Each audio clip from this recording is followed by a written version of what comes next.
Assalamualaikum warahmatullahi wabarakatuh. Selamat pagi, selamat bertemu anak-anakku yang siswa baru SMP dimanapun berada. Selamat menikmati belajar online, pembelajaran yang sangat beda sekali ketika selama ini kita langsung bertatapan dengan Bapak Ibu guru kita. Di kanan kiri kita ada teman-teman kita, ada papan tulis di depan kita, ada bangku yang kita pakai. Tapi sekarang kita belajar dengan menggunakan media sosial. Kita harus memakai internet, belajar menggunakan HP, belajar menggunakan laptop, belajar menggunakan komputer dan lain sebagainya. Ya, harus dinikmati, tidak boleh berkeluh kesah. Mungkin ada yang berat, mungkin tidak ada pulsa, tidak ada kuota, tetapi apa boleh buat, keadaan kita sekarang sedang seperti ini. Dinikmati saja, tidak usah berkeluh kesah. Semoga Tuhan Yang Maha Kuasa memberikan kekuatan kepada kita. Semoga kita semua dalam keadaan sehat dan selalu mendapatkan perlindungan Allah Subhanahu wa taala. Saya Muhammad Ma'mun Komar akan membimbing kalian dalam pembelajaran seni budaya.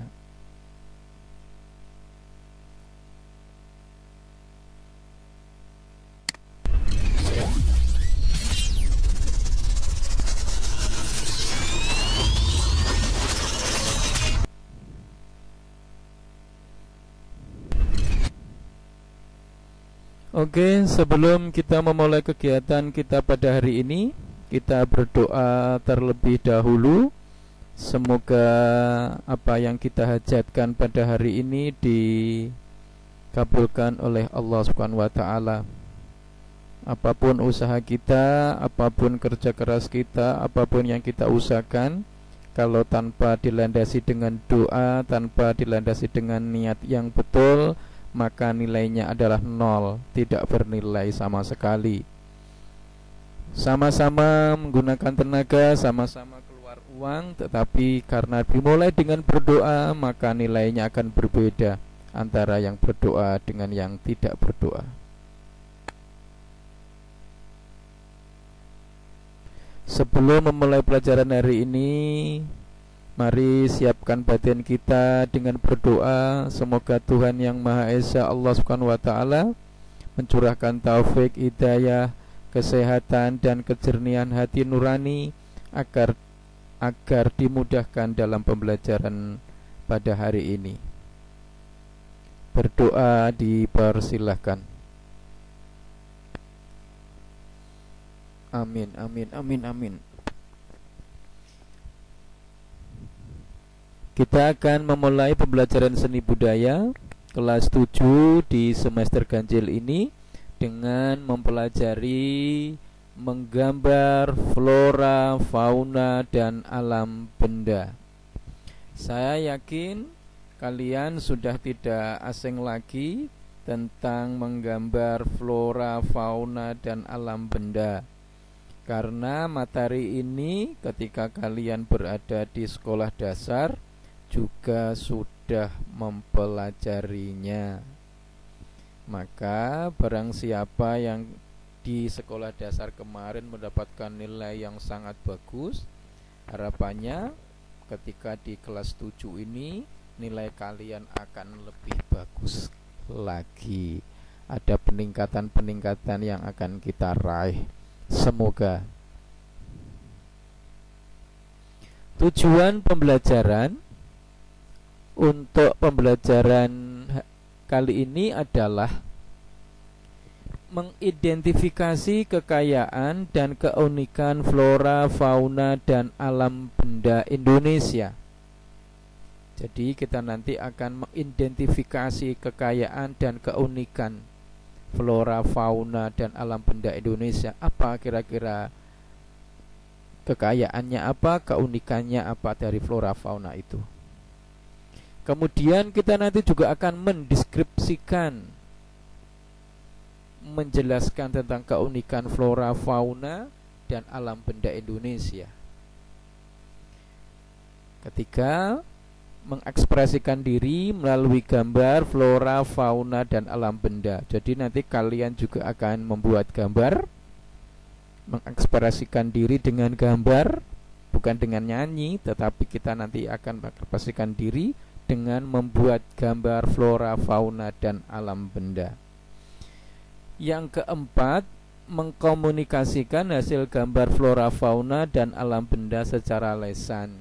Setelah kalian menggambar, kemudian nanti kalian akan menjelaskan gambar kamu itu ini loh, floranya ini, ciri-cirinya ini, mengapa memilih menggambar kupu-kupu, mengapa memilih menggambar singa, mengapa memilih menggambar burung enggang misalnya. Kemudian kalian komunikasikan dengan teman-teman kalian. Kemudian kompetensi dasar yang akan ingin dicapai dalam pembelajaran ini adalah siswa memahami unsur, prinsip, teknik, dan prosedur menggambar flora, fauna, dan alam benda dengan berbagai bahan. Ini mencangkup pengetahuan yang harus kalian capai. Itu harus memahami unsur, prinsip, teknik, prosedur menggambar flora, fauna, dan alam benda dengan berbagai bahan. Kemudian keterampilan yang akan kita raih, yang harus kita mampu adalah menggambar. Berarti bagaimana kita menggambar flora, fauna, dan alam benda itu. Setelah kita melajari teknik di atas, di pengetahuan, prinsip, teknik, prosedurnya, kemudian kita aplikasikan kepada keterampilan bagaimana kita menggambar flora, fauna, dan alam benda itu. Semoga tujuan pembelajaran ada 4 yang ingin kita capai terlaksana. Semoga kompetensi dasar dari pengetahuan, dari keterampilan pun bisa kita raih bersama-sama. Amin, amin ya robbal alamin. Oke, kita memulai tayangan tentang keunikan hewan di Indonesia. Yuk kita lihat 10 bersama-sama. hewan langka yang hanya ada di Indonesia. Kita melihat hewan yang ada di Indonesia, karunia Tuhan yang Maha Kuasa. Halo, selamat datang di channel Hewan Populer. Indonesia ternyata tidak hanya mempunyai keindahan alam yang sangat mempesona. Di negeri ini rupanya juga terdapat beragam jenis hewan. Bahkan beberapa di antaranya tercatat sebagai satwa endemik yang tak bisa ditemukan di negara lain. Nah, berikut adalah 10 hewan langka yang hanya ada di Indonesia versi Hewan Populer. Namun sebelum lanjut, jangan lupa klik tombol subscribe dan aktifkan lonceng notifikasi kamu agar mendapat info terbaru dari channel Hewan Populer. 10. Jalak Bali. Jenis burung langka yang suka berkicau ini hanya bisa ditemukan di Pulau Bali bagian barat. Burung jalak Bali yang disebut juga curik Bali ini berbulu putih bersih di seluruh bagian tubuhnya, kecuali pada ujung ekor dan sayap yang berwarna hitam. Pipinya yang tak berbulu berwarna biru cerah, sedangkan kaki berwarna kelabu. Sayangnya, burung ini sudah semakin langka dan terancam punah. Populasinya saat ini diperkirakan hanya belasan ekor saja. 9. Kucing merah Kalimantan. Hewan yang dikenal juga dengan nama Borneo Cat ini adalah spesies kucing endemik di Pulau Kalimantan. Ciri khas kucing merah ini adalah garis merah kecoklatan berwarna agak muda pada bagian kening dan pipinya. Bulu tubuhnya berwarna coklat kemerahan dengan warna lebih pucat pada perut dan pada bagian punggung. Sedangkan telinganya berwarna hitam atau coklat tua dan ekornya dihiasi garis putih dengan bintik hitam pada ujungnya. 8. Beruk mentawai. Secara umum, burung mentawai ini hampir sama seperti jenis burung lainnya. Hanya saja warna bulu pada bagian pipinya lebih gelap. Selain itu, hewan ini juga memiliki mahkota berwarna coklat dengan bulu yang lebih panjang pada dahi dan mantelnya. Hewan yang ditemukan di Pulau Pagai Selatan, Pagai Utara, dan Sipora di Kepulauan Mentawai, Sumatera ini disebut juga bokoi oleh penduduk setempat dan Pagai Macakwe di dunia barat. 7. Kura-kura leher ular rote. Seperti namanya, kura-kura leher ular rote ini memiliki leher panjang yang mirip dengan ular dan hanya ditemukan di lahan basah air tawar di Pulau Rote, Nusa Tenggara Timur. Uniknya, oleh karena leher yang panjang, kepalanya tak bisa ditarik ke dalam tempurungnya, sehingga kura-kura ini hanya bisa melipat lehernya di samping tempurung. Nah, hewan ini sendiri sangat langka, sehingga telah ditetapkan sebagai hewan yang terancam punah oleh IUCN. 6. Ikan arwana merah. Ikan arwana merah yang cantik ini ada di Sungai Kapuas, Kalimantan Barat. Kecantikannya terlihat berkat sisiknya yang berwarna merah terang dengan sedikit warna emas. Wajar saja jika ikan yang disebut juga siluk merah ini diberi julukan ikan naga atau dragonfish. Gara-gara sering ditangkap untuk dijual kepada para kolektor arwana, sedangkan daya biaknya sendiri sangat rendah, ikan endemik ini pun semakin langka dan statusnya telah terancam punah. 5. Elang Flores. Burung jenis raptor ini juga terancam punah karena populasinya saat ini tidak sampai 250 ekor.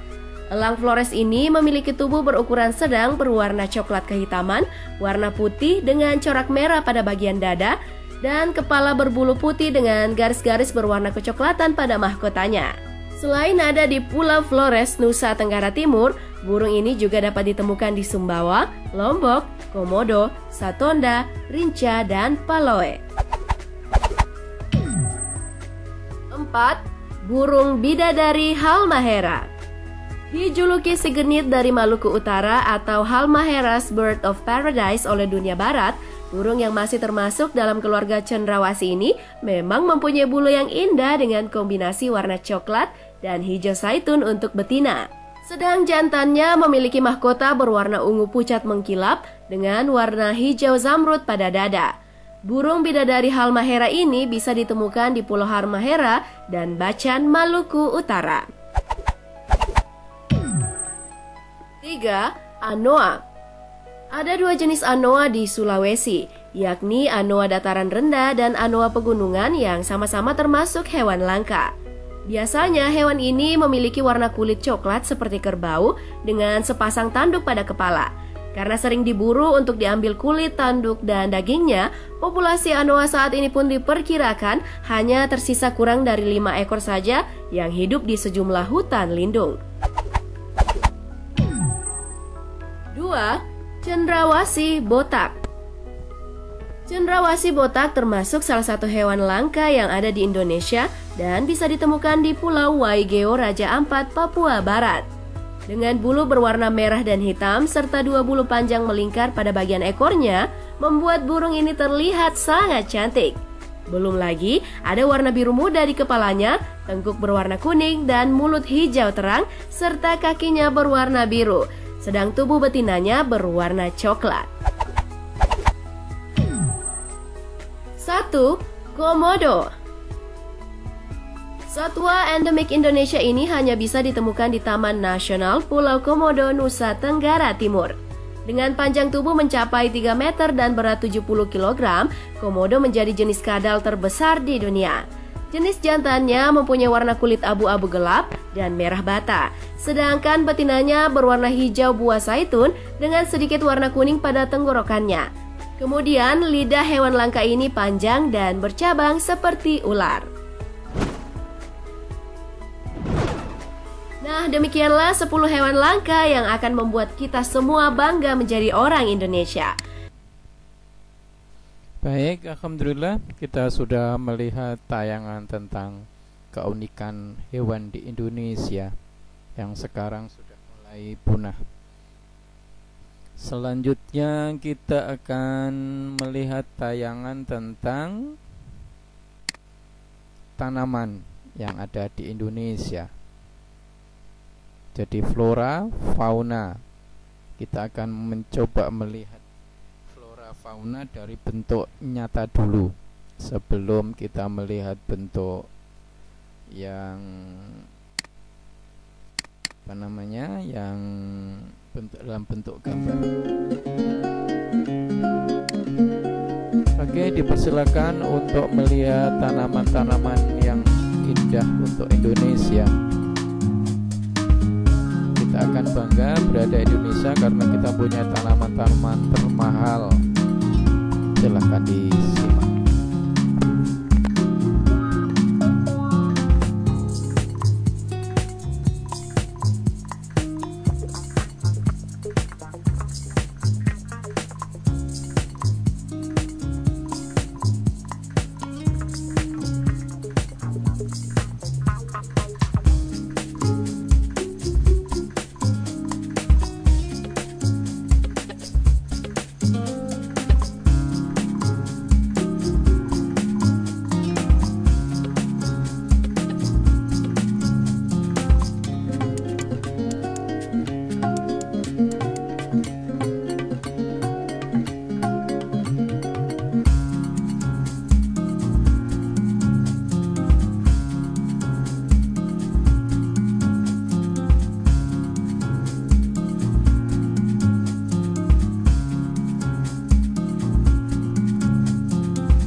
Oke, itulah keunikan tanaman Indonesia. Mungkin masih banyak lagi jumlahnya, tidak terhingga.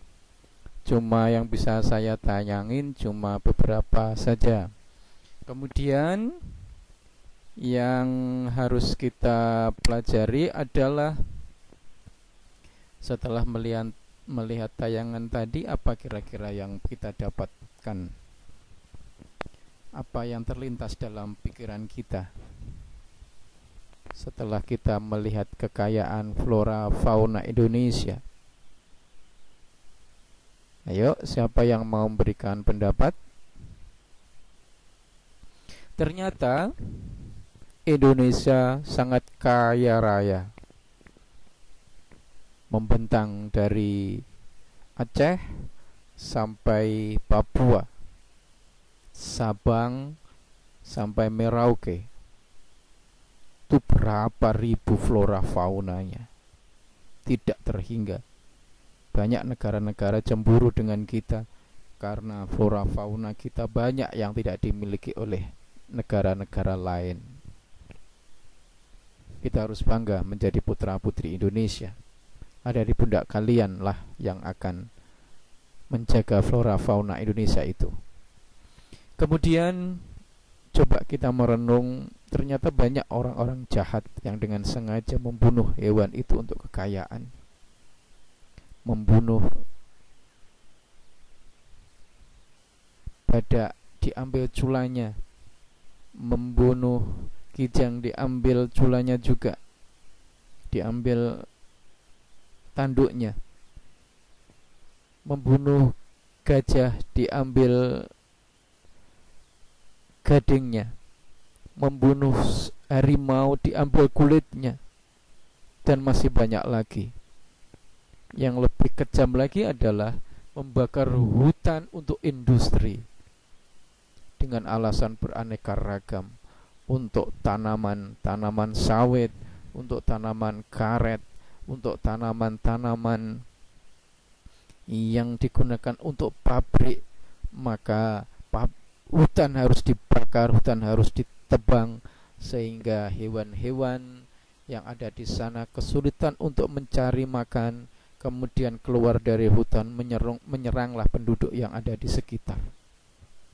Ketika sudah masuk di penduduk, biasanya hewan itu juga akan mati karena dibunuh oleh para orang-orang yang ada di sana. Tetapi ada juga yang diamankan kemudian dibawa di konservasi hewan. Kalau kemudian hal itu tidak dihentikan, pembakaran, pembunuhan tidak dihentikan, maka suatu saat flora fauna Indonesia akan punah. Dan hanya tinggal cerita bahwa kita pernah mempunyai hewan yang bagus, hewan yang jumlahnya banyak, tanaman-tanaman mahal, tanaman-tanaman untuk keindahan, tanaman-tanaman untuk obat, ternyata akhirnya punah. Ini renungan bagi kita bersama setelah melihat dua tayangan tadi. Oke, setelah melihat tayangan tadi, saya akhiri dulu pelajaran hari ini. Semoga selanjutnya kita dalam keadaan lebih baik daripada hari ini. Tugas yang harus kalian pikirkan adalah perbedaan, keunikan masing-masing hewan tadi. Keunikan dari masing-masing tanaman itu harus difikirkan. Daunnya ada yang panjang, daunnya ada yang segi 4, daunnya yang ada segi 5, daunnya ada yang seperti daun pisang, ada seperti daun kates, daun pepaya, dan macam-macam. Itu harus kalian pikirkan karena masing-masing mempunyai ciri khas yang berbeda-beda, mempunyai keunikan masing-masing. Ini kesimpulan kita pada hari ini. Mohon maaf. Assalamualaikum warahmatullahi wabarakatuh.